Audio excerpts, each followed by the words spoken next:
Video শুরুতেই সবাইকে জানাই আসসালামু আলাইকুম। আজকে আমি আলোচনা করব রচনা নিয়ে, আর রচনার নাম আমাদের দেশ। এটা 150 থেকে 160 শব্দের মধ্যে লেখা হয়েছে।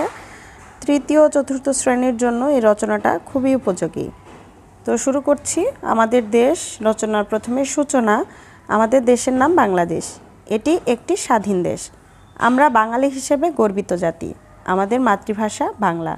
অবস্থান: বাংলাদেশ দক্ষিণ এশিয়ায় অবস্থিত।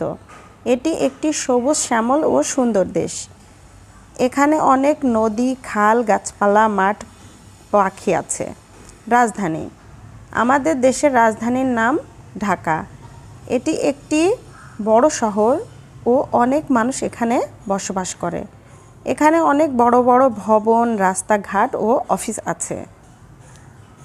জাতীয় প্রতীক: আমাদের জাতীয় ফুল শাপলা, জাতীয় পাখি দোয়েল, জাতীয় ফল কাঁঠাল, জাতীয় পশু রয়্যাল বেঙ্গল টাইগার এবং জাতীয় গাছ আম গাছ।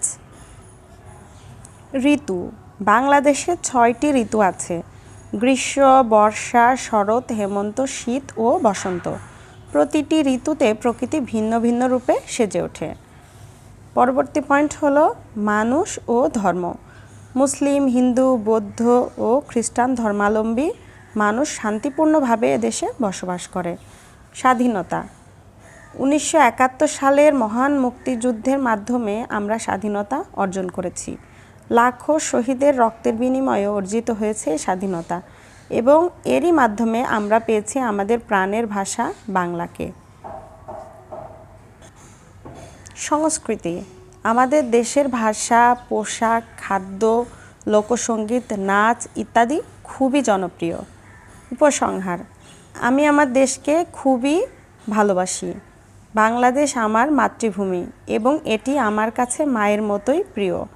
আমি বড় হয়ে দেশের জন্য কাজ করতে চাই।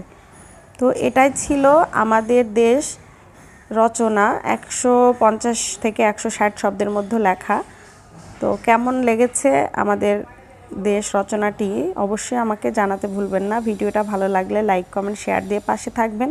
আর আমার চ্যানেলটা সাবস্ক্রাইব করে আমার পাশে থাকলে আমি অনেক বেশি উৎসাহিত হব এই ধরনের শিক্ষামূলক ভিডিও তৈরি করতে। তো আজকের মতো এখানেই। আল্লাহ হাফেজ।